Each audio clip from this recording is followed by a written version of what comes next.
পার্থিব জগতে যা কিছু স্বস্তির তাতেই প্রকৃতি।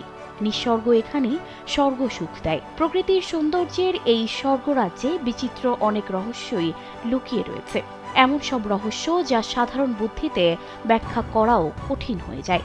যে কেউ বলবে গাছ আমাদের অক্সিজেন দেয়, অথচ এই গাছই আমাদের খাদ্য, ঔষধ ও আশ্রয়ের উৎস। বিচিত্র এই প্রকৃতিতেই রয়েছে রহস্যময় এমন এক গাছ যা আমাদের পানি দেয়। এই গাছ 1,20,000 লিটার পর্যন্ত পানি জমা রাখতে পারে, তাই তাকে বলা হয় ট্রি অফ লাইফ।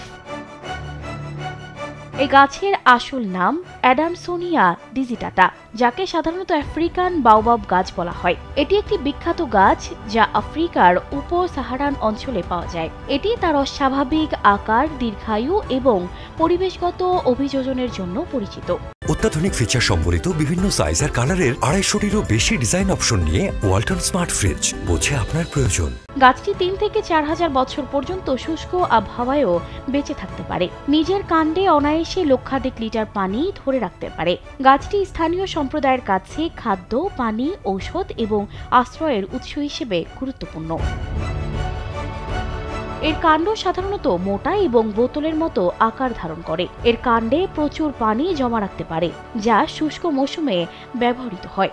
একটি পূর্ণবয়স্ক বাওবাব গাছের কাণ্ডে 1,000 থেকে 1,20,000 লিটার পর্যন্ত পানি জমা থাকতে পারে। গাছটি এ ধরনের অভিযোজনের মাধ্যমে শুষ্ক পরিবেশে টিকে থাকতে সক্ষম।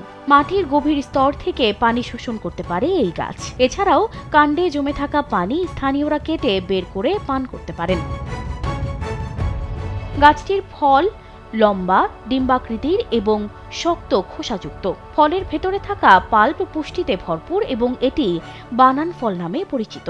এতে প্রচুর ভিটামিন সি, ক্যালসিয়াম এবং অ্যান্টিঅক্সিডেন্ট থাকে, যা স্থানীয় খাদ্য ও ঔষধে ব্যবহৃত হয়। এটি স্থানীয় অর্থনীতিতেও গুরুত্বপূর্ণ ভূমিকা পালন করে। এই গাছের কাঠ তুলনামূলকভাবে নরম এবং স্পঞ্জের মতো, যা পানিকে সংরক্ষণ করতে সাহায্য করে।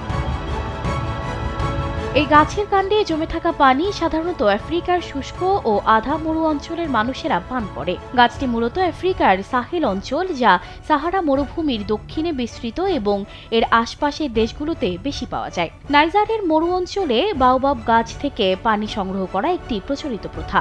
সুদানে খরার সময় স্থানীয় জনগণ বাওবাব গাছ কেটে তার ভেতরের পানি ব্যবহার করে।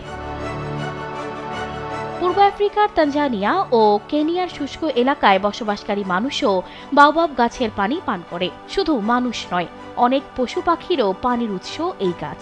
এছাড়া বিশাল আকৃতির হওয়ায় এই গাছের ভেতর মানুষ ঘর বানিয়ে বসবাসও করে।